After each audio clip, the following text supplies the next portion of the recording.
بسم اللہ الرحمن الرحیم والصلاة والسلام علی رسول اللہ وعلی آلہ وصحبہ اجمعین۔ حبشہ کے وفد کا بارگاہ نبی صلی اللہ علیہ وسلم میں آمد۔ حضرت اسمۃ النجاشی نے حبشی مسلمانوں اور بعض نصرانیوں پر مشتمل ایک وفد رسول اللہ صلی اللہ علیہ وسلم کی خدمت اقدس میں مکہ مکرمہ روانہ کیا، جو نبی کریم صلی اللہ علیہ وسلم سے ملاقات اور مسلمانوں کے حالات سے آگاہی حاصل کرنے کے لیے آیا۔ آپ صلی اللہ علیہ وسلم مسجد حرام میں تشریف فرما تھے۔ دوران ملاقات وفد کے ارکان میں سے کچھ نے سوالات بھی کیے۔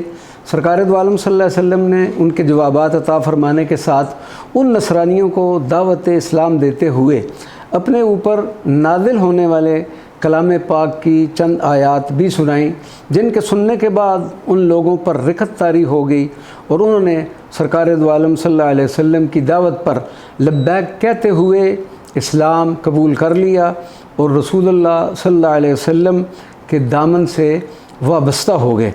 اب کفار مکہ یہ سارا منظر دیکھ رہے تھے، وہ پریشان ہو گئے۔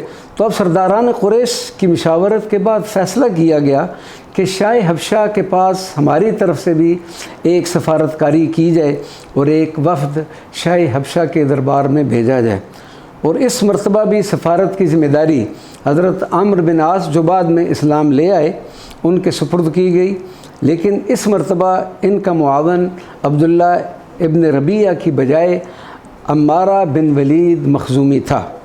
قریش سفارتکار سرزمین حبشہ میں پہنچنے کے بعد حضرت نجاشی کے دربار میں حاضر ہوئے۔ نجاشی نے ان سفارتکاروں کو خوش آمدید کہا۔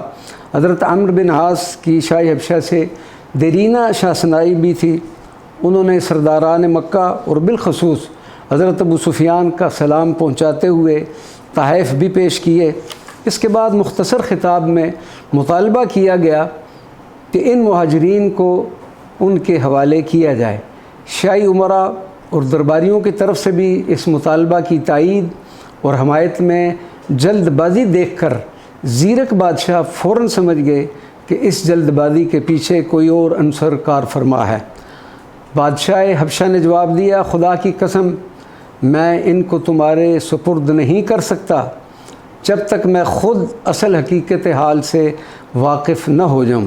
حضرت عمرو بن عاص نے شاہ حبشہ کے بدلتے تیور دیکھ کر کہا، بادشاہ سلامت، یہ لوگ حق کی مخالفت کرتے ہیں اور حضرت عیسیٰ کو اللہ کا بیٹا نہیں مانتے، اور جب یہ شاہی دربار میں آئیں گے تو باقی لوگوں کی طرح آپ کی عظمت و جلال کے سامنے سجدہ ریز نہیں ہوں گے۔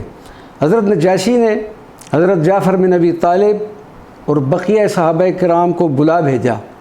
مہاجرین جب سیدنا جعفر بن ابی طیار کی قیادت میں شاہی دربار میں حاضر ہوئے تو انہوں نے بادشاہ کو سجدہ کرنے کی بجائے صرف سلام کیا۔ شاہ حبشہ نے ان سے مختلف سوال کیے، جس کے جواب میں قائد مہاجرین سیدنا جعفر بن ابی طالب رضی اللہ تعالیٰ عنہ کھڑے ہوئے۔ جناب حضرت جعفر اٹھے تقریر کرنے کو، جناب حضرت جعفر اٹھے تقریر کرنے کو، علی الاعلان دین اللہ کی تفسیر کرنے کو، وما علینا الا البلاغ المبین۔